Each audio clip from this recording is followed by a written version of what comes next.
Hello, friends.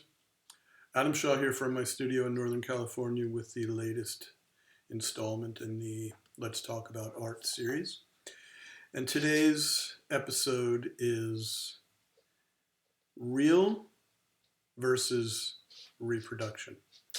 And I'm just going to talk a little bit about the difference between what it is to engage with a real painting, meaning an original painting that has the hand of the artist involved in its making, and a reproduction of the same work.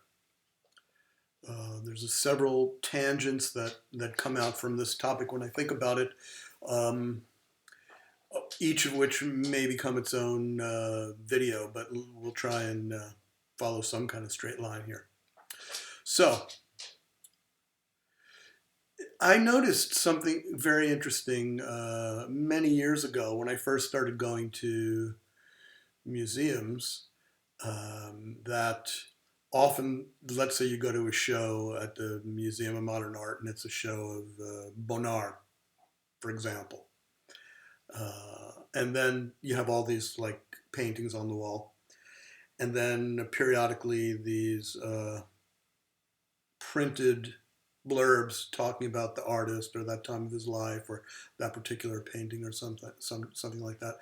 And often I would see the people clustered around the written word, uh, at the expense of really engaging or clustering around the painting. And I thought, well, that's really interesting. I understand. I guess people want some kind of something to mediate their experience.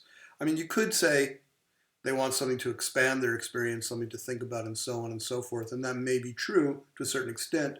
But it's also true that I feel like a lot of people will buffer their direct experience by mediating it, by reading about the work or the artist, um, and thereby maybe gaining some knowledge and insight. But is it at the expense of the experience of the work? And I've also noticed, for example, when I have shows at my shows at galleries, and I may have a couple of books of my work out. People will often spend more time looking at the book, it seems to me, than looking at the work. And it's kind of like the same for the same reason. Um, and social media has only made this magnitudes of magnitudes more dramatic, because people are so used to looking at many, many, many images for a very, very, very short time, followed by one after another, after another, after another, the attention span basically sliding off the table. And even galleries seem more interested sometimes in um, your social media traction, how many viewers and likes you get, than the actual work you're producing. In fact, there's a gallery that I showed at some years ago up in Canada, and we had some good success, sold a lot of paintings. And the gallery was going out of business, and I had them send back my work. It turned out that somebody at the 11th hour came by and purchased the gallery, saved it from going out of business, and revitalized it, and so on and so forth. So a couple of years later, after I left, I wrote to the gallery and I said, "Hi, this is me. I used to show your gallery. I sold tons of paintings. Would you be interested in showing my work again?" And they sent me a questionnaire which was 100% about my social media traction. They wanted to know how many times I post, how many likes I get, so on and so forth. It's really quite amazing considering that none of the questions pertain to my work, and they'd actually sold my work already. I don't get it. But that said, I want to address the difference between looking at a real work of art and a picture of a work of art.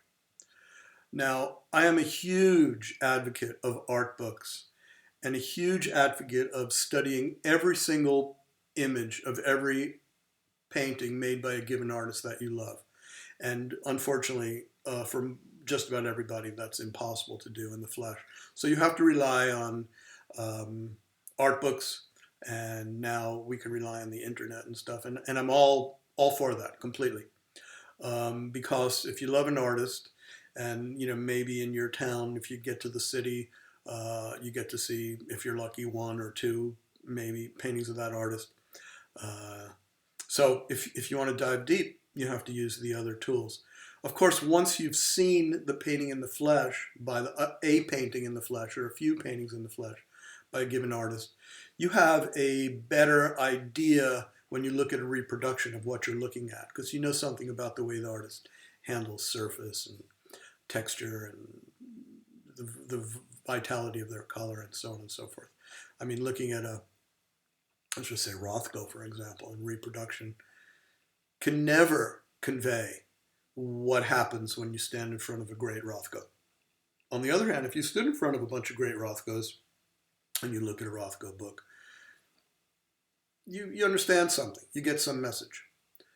But that said, what is the difference in the experience of standing in front of a painting that you live with, or that you see in somebody's home, or in a gallery, in a museum, or wherever paintings may be exhibited, and looking at a reproduction in a book or on the internet?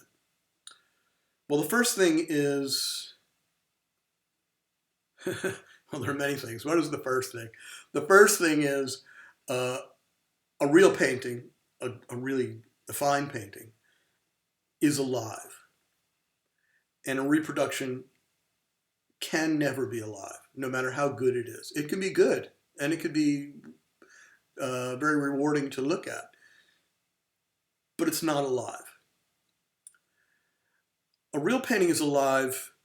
I'm gonna say, for our just to open the discussion, I'm gonna say for two reasons. One is the material. Now I work primarily in oils, and oil paint, and this is true to a lesser extent perhaps of other media, painting mediums such as acrylic and watercolor and so on and so forth, although it's also true of those mediums to a certain extent, but particularly oil paintings. They're volatile and they're alchemical. They're alchemical unto themselves, like out of the tube. They're alchemical, magical. You can smell them. You can almost taste them. They activate your nervous system in a particular way that's really unique and profound. And when they're mixed and blended, especially by somebody who has somewhat of an expert hand, you get things happening that are magic and sometimes never happened before and will never happen again. And part of what you respond to, part of what I respond to when I see a great painting by a master, and even a good painting by a serious artist that may not be like, a masterpiece, is the interaction or the reaction by the viewer of those volatile properties from the metals and so on and so forth that the paintings are derived from. So there's that. Then there's also the hand of the artist. And this may be the most ineffable, difficult to quantify thing, and yet at the same time it may be the most profound thing about what you respond to when you engage with a live work of art. The hand of the artist is a almost mystical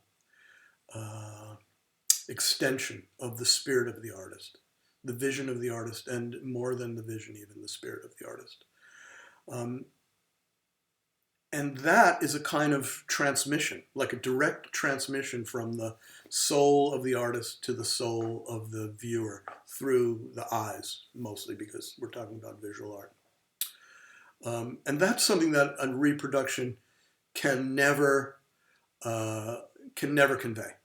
It can convey the idea of that in the way that reading about an artist or a work of art at a museum in front of a great painting can convey something about the the artist's intention and method and so on and so forth. But the direct experience of seeing what the energy and the focus and the message and the vital force of the artist was that he brought or she brought to that work is what's so great. That's what it's all about. I mean, you know, the difference between, I'll pick anybody, but let's go to the top. Let's say a Rembrandt and a reproduction of Rembrandt is, it's like the difference between being hungry and being fed. It's just not the same thing. So those are a couple of ideas that we'll expand on, but I just wanted to open up the discussion on the difference between real art and reproduced art. I hope you like it. I hope you find it interesting. Feel free to leave a comment. Please like, subscribe, share, all that. And we'll see you next time.